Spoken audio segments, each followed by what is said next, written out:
нигоҳ накарда ба сатҳи зиндагии онҳо, чӣ хел онҳо вазмин зиндагӣ мекунанд. духтаратонро ба деҳа равон кардан, боз шумо аз озмун ба кастинг бо мӯи сурх рафт. шумо чӣ гуна фарқиятро миёни онҳо дидед?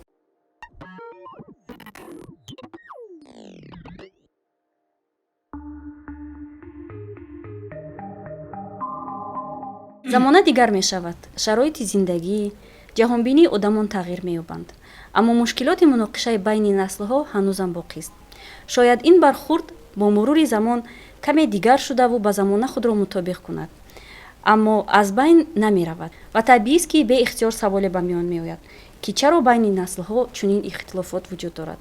салом, бо шумо ҳастам Муҳайё Нозимова, журналист ва муаллифи лоиҳаи Зира Медиа, ва ин фасли дуввуми подкасти «Маро бишунав» аст. дар фасли дуюми подкасти «Маро бишунав» мо оид ба ҳамдигарфаҳмии миёни наслҳо бо худи насли ҷавон, насли калонсолон ва мутахассисони соҳоти гуногун дар бораи мушкилоти онҳо суҳбат хоҳем кард, то ҳамдигарро шунавем ва барои ҳамдигарфаҳмии якдигар омода бошем.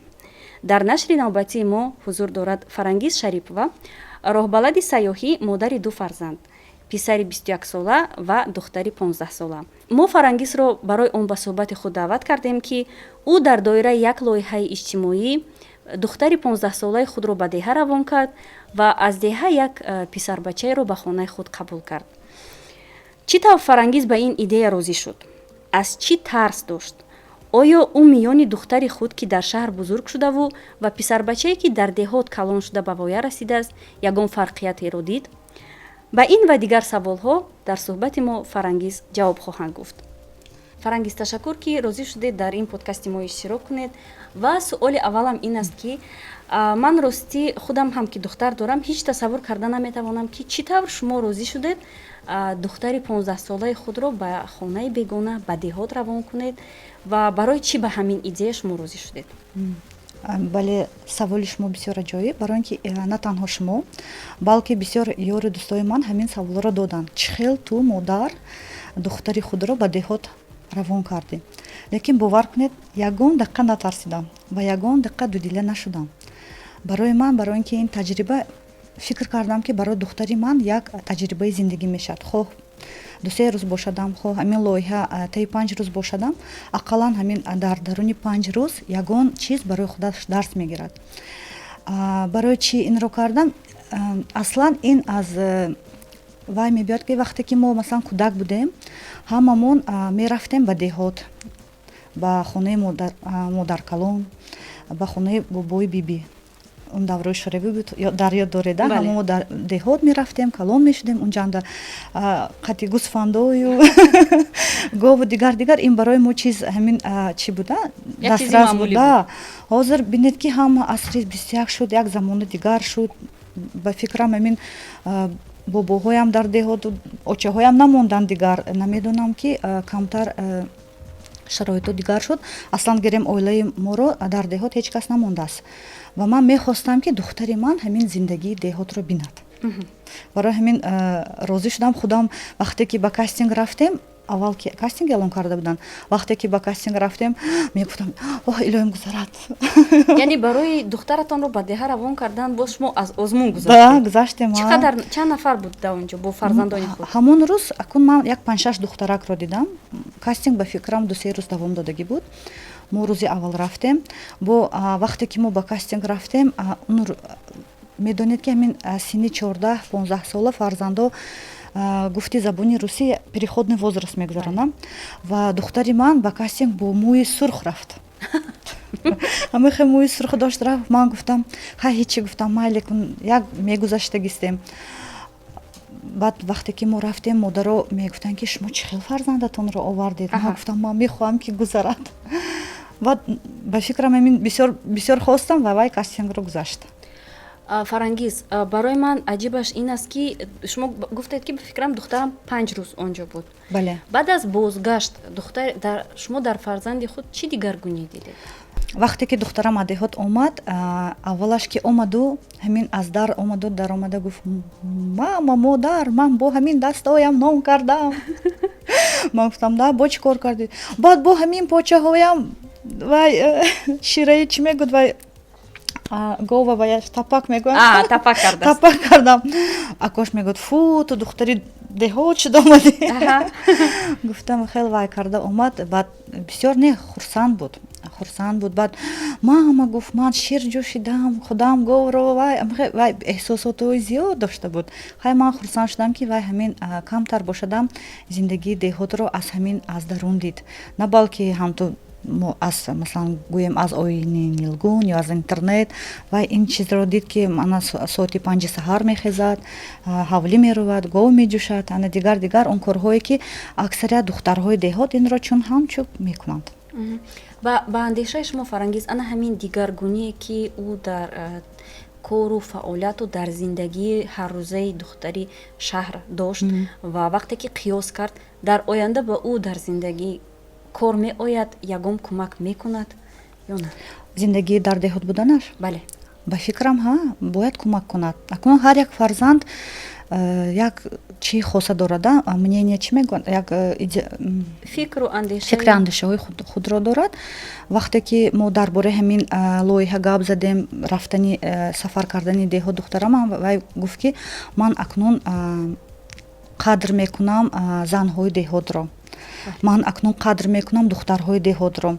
Якумаш ки ман қадр мекунам ки он бачаҳое ки нигоҳ накарда ба сатҳи зиндагии онҳо, чӣ хел онҳо вазмин зиндагӣ мекунанд, онҳо мехонанд. Вай гуфт ки чӣ хел гуфт мо шаҳриҳо гуфт ҳамин чӣ шароит дорем, лекин баҳои 2 мегирад, ҳамсинфҳои ман 3 мегирад. Гуфта бисёр вай шуда омад. Баъд гуфт ки барои ин аслан ҳамин лоиҳа, ҳамин барнома барои вай бисёр дарс омад. Ки ман хурсанд шудам ки ман мехостам ки ҳамин дарс шавад ва ҳаминро гирифтам. Яъне шумо ба ҳадафи худ расидед? Бале, да, расидам. Ташаккури зиёд Фарангиз. Ва суоли навбатиам ин аст ки вақте ки шумо ана ҳамон писар бачае ки аз деҳот буд дар хонаи худ қабул кардед. Бале. Фарқияти байни ҳамон писарбача ва писари шумо, ки шумо писар ҳам доред, шумо чӣ гуна фарқиятро миёни онҳо дидед? Фарқияти гӯем аз замин то осмон масъалаи тарбиявӣ. Ба ҳар ҳол писари худам бошад, ҳам мегӯям росташро, писари ман шаҳрӣ, камтар равиҳо дигар, гапзанонҳо дигар, мумкин ки рафторо дигар. Деҳотӣ бача камтар хоксор аст ва бисёр меҳнатдӯст аст. Писари ман тамбал аст, инро мегӯям.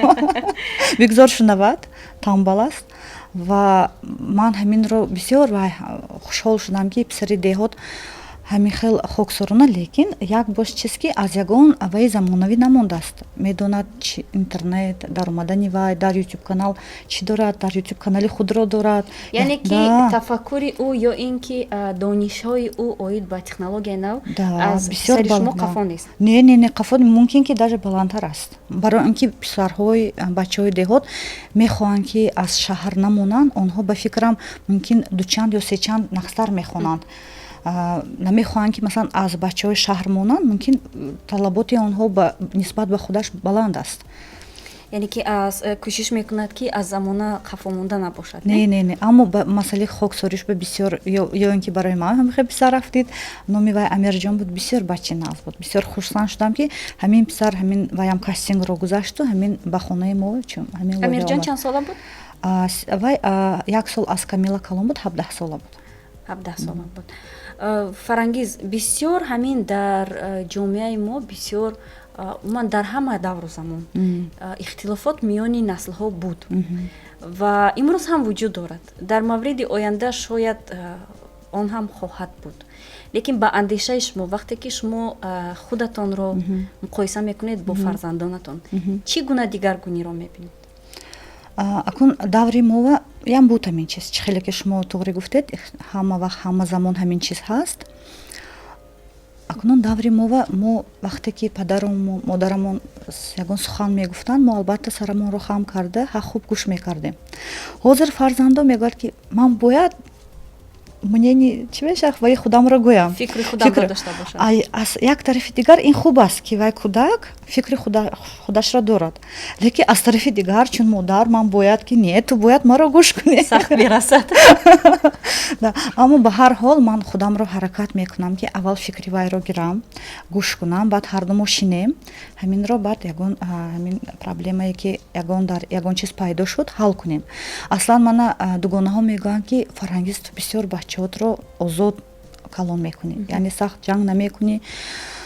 ман мегӯям ки акнун ҳозир замона дигар шуд. ҳозир бинед як тараф фикр мекунед ки яке сахттар ҷанг кунед, рафта ягон кори бад накунад.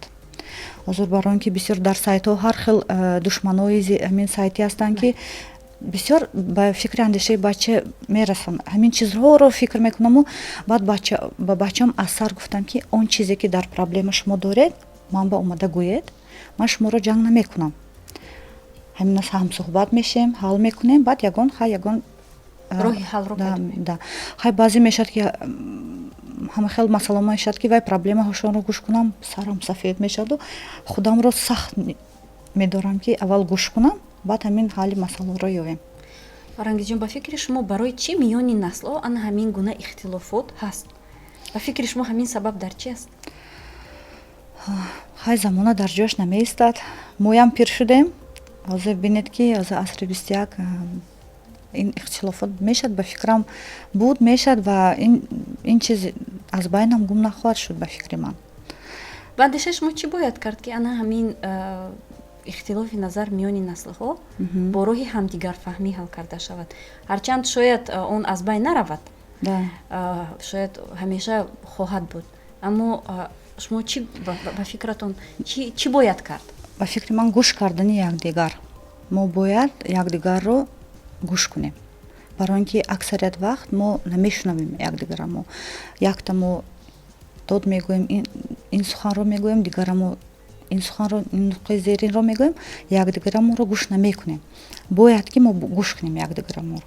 ба фикри ман ҳамин. вақте ки шумо дар мавриди гӯш кардан гуфтед, рости гап ин камтар мушкилам ҳаст, барои он ки на ҳамеша ба инсон даст медиҳад вақте ки вай нуқтаи назари худро дорад, сухани дигар касро гӯш кунад.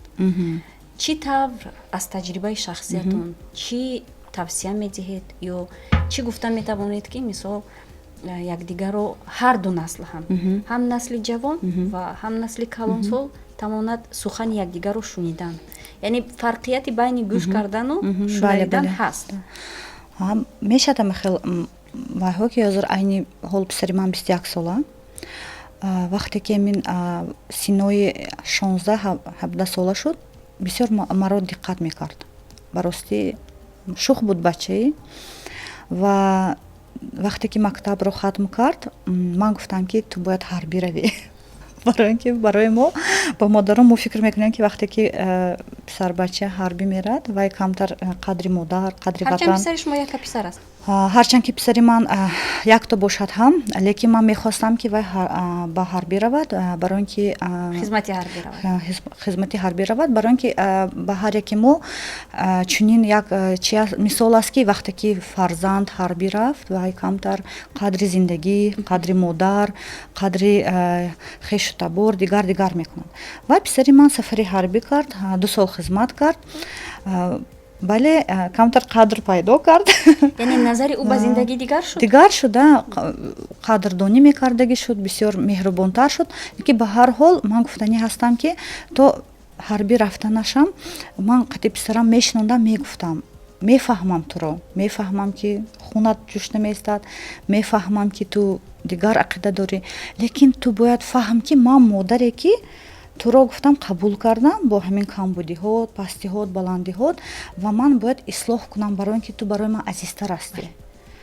барои ту мехоҳӣ гуфтам барои кӯчагиҳо нақш шавӣ, лекин ин ёру дӯст на аст, лекин ин ҳозира временно чӣ мегӯянд муваққатӣ аст. лекин модар ҳама вақт, баъд модар гуфтам сухта барои ту гап мезанад. баъд ҳаминро гӯш кард, фикр кард, бисёр 1-2 рӯз фикр карду гуфт ки модар ман туро фаҳмидам. гуфт мерам, баъд рафт омад. худо ба шукур бисёр нах шуд. баъд хоҳарчаашро доим таъкид мекунад ки гапи модарамро гӯш кун, вай барои мо ҳама назик аст. яъне ки ана ҳамин суҳбатҳои дӯстона Да. тавонистанд ба писари шумо Бале. ба фарзандатон таъсир кунанд ки имрӯз вай насиҳатгари хоҳари худ аст. бале, барои ин ки ман амин аз ваи зиндагии худамонро гӯем, падари модари мо ман доимо бо мо суҳбат мекарданд. ҳамин чизро дидам ки ман например чӣ хеле падару модарамро ҳаракат мекунам ки наранҷонам ва манам ҳамин ақидаи онҳоро гирифтам ки бояд ман доим суҳбат кунам ва бо ҳамин фарзандони ман доим дар суҳбат ҳастем. Ягон масъала шавад суҳбат мекунем. Аз вайҳо чиёшонро мегирам, мненияи онҳоро мегирам, фикри ақидаи онҳоро мегирам. Ҳамин хо тарзи либоспӯшӣ бошад, хо хондан бошад, хо ягон маҳфил рафтан бошад. Бигзор ки ҳамун маҳфил барои ман маъқул не, аммо мебинам ки фарзанди ман мехоҳад, маслиҳат мекунем, баъд як ақидави мебинем. Фарангиз, дар фарҷоми суҳбат оё метавонам гуфтан ки яъне ки ана ҳамин асрори ҳамдигарфаҳмӣ дар оилаи шумо ин аз насл ба насл додани суҳбатҳо миёни наслҳо аст? Да, метавонед гуфтан. ташаккури зиёд Фарангиз. дӯстони азиз, ин нашри навбатии подкасти маро бишунав буд ки аз ҷониби журналистони Зира Медиа омода мешавад. дар нашрҳои минбаъда низ мо оид ба мушкилоти наслҳо хоҳем гуфт. мутахассисони соҳати гуногунро ҳатман даъват мекунем то барои дарёфти роҳҳои ҳалли ин мушкилот миёни наслҳо гуфта бошем, ҳамдигарро шунавем. фаромӯш накунед, ҳар ҳафта рӯзҳои панҷшанбе подкасти моро дар платформаҳои Зира Медиа, дар шабакаҳои иҷтимоӣ, Инстаграму, Фейсбук ва Ютуб пайгирӣ кунед. мо интизори фикру ақидаҳои шумоем. то нашри минбаъда, худоҳофиз.